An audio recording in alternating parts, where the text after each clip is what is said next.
Hi everyone, thank you so much for tuning into my channel. So today I will be talking about how you can start selling your DIY creations. So it is important actually to know at what point you should monetize your hobby. Yes, because um everybody needs to be able to stay afloat and to make some money. However, not all hobbies need to be monetized and you don't have to monetize your hobby. However, if your hobby is making DIY skincare, DIY hair care products, handmade skincare products in general, then this video is for you. However, I am just going to start by introducing myself. My name is Pamela Jacobs. I own Usta Organics and I have been running this business for close to 10 years. And my goal has been to provide ingredients for people that want to own their own skincare, want to own their own hair care. That has been my focus. So I source different products in order to target these kinds of people because I know exactly what they need. And my goal has been to provide it for them. And I've been doing that for close to 10 years. So if you're not subscribed yet, definitely subscribe because I come up with videos very often. And these videos are about creations you can make for yourself or for the business that you're trying to start or already started. Also, I have a lot of videos in my collection here about how to deal with oils and natural butters, waxes, and things like that. So you will definitely find it very useful if you're subscribed. So the tips I have for you in order to start selling your handmade products, the so the first one is to tap into your social network. So this is actually part of what I studied when I was doing my PhD is how to start a business using your existing social network and how that is such an asset to entrepreneurs and prospective business owners in general. So the first thing to do is to know what your social network is. So for example, if you have a large family or you have a large collection of friends, or even if you don't have those, maybe you go to the gym often or you go to church.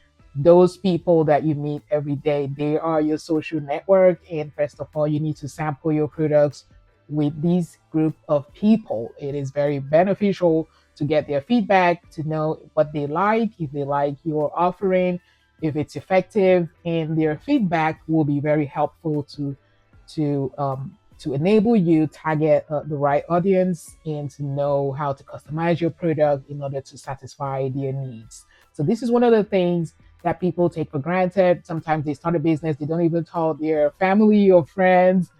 But when it comes to skincare, where you know that a lot of people use skincare products, like it's almost like food. You need to take care of your skin. Everybody uses that. So it is beneficial to tap into your social network in order to grow, in order to take the next step and to know what exactly that next step should look like.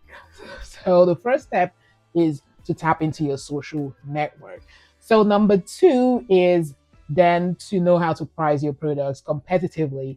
So many times people have a hobby and they love it so much and they just want to share with friends and they do not know when to monetize that hobby. So sometimes if you don't do it on time, then you could start getting burnt out. So for example, if you make a lot of skincare products or if you bake, everybody wants to try it and you keep offering free products or maybe you're offering it at a very low price. It might get to a point where you're not able to satisfy the needs of people anymore because you just burnt out. Your offerings are too low and the prices of your offerings are too low and you're not able to even keep up. So you have to understand the law of supply and demand, for example. So if you're able to just bake 5 loaves in a week, or if you're able to make 5 skincare butters a week, then you have to know how to price it properly. So you're not like a machine where you're just churning out thousands of products. These are handmade products that are very time consuming and you put in a lot of effort, you put in a lot of time and love into creating this. So you have to know how to price it appropriately. So sometimes actually going high might be a good way to ward off people that are not serious, like non-serious buyers, or just people that are just wanting free stuff. So that is a good way to start. Knowing how to price your product competitively is a very good tip that you have to take into account. So your social network would actually help you with understanding whether your products are too highly priced or too low. But I would definitely start from the top. However, everybody has different approaches. Some people would like to offer free products, free samples to start, and then start charging from the second order, or start or discount it at first and then go full price from second order. So it is something that you can work into if you have the time to spare, if you have the finances to invest, then you can definitely then understand or look into your situation and know what is best for you. So number three is to look into the selling platform that you would like to use. So there are several platforms. If you don't want to go the brick and mortar route, then definitely look into online platforms like Etsy, even Amazon has Amazon Handmade, and you could actually sell on your own website, social media sites like TikTok, Facebook. You can actually set up a shop on these platforms.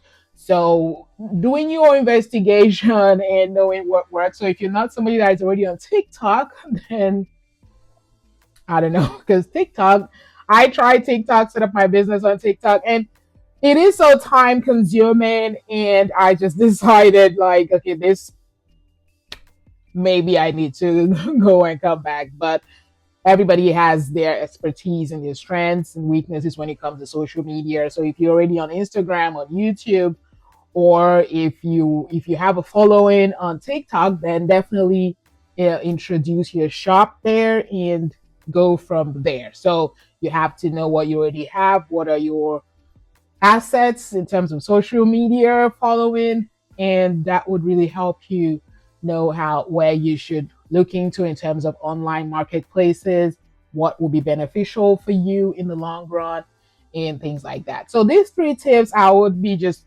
stopping there because I don't want to make the video too long, and I will be coming back with part two of the tips that you can use when you're trying to start selling your DIY handmade skincare, hair care products. If you have any tips that you've tried and if you've been wanting to go into it, definitely leave me a comment in the comment section. And once again, thank you so much for watching. Like, share, subscribe if you haven't subscribed. Thank you to all my good commenters. Like, I have a lot of ardent customers on here.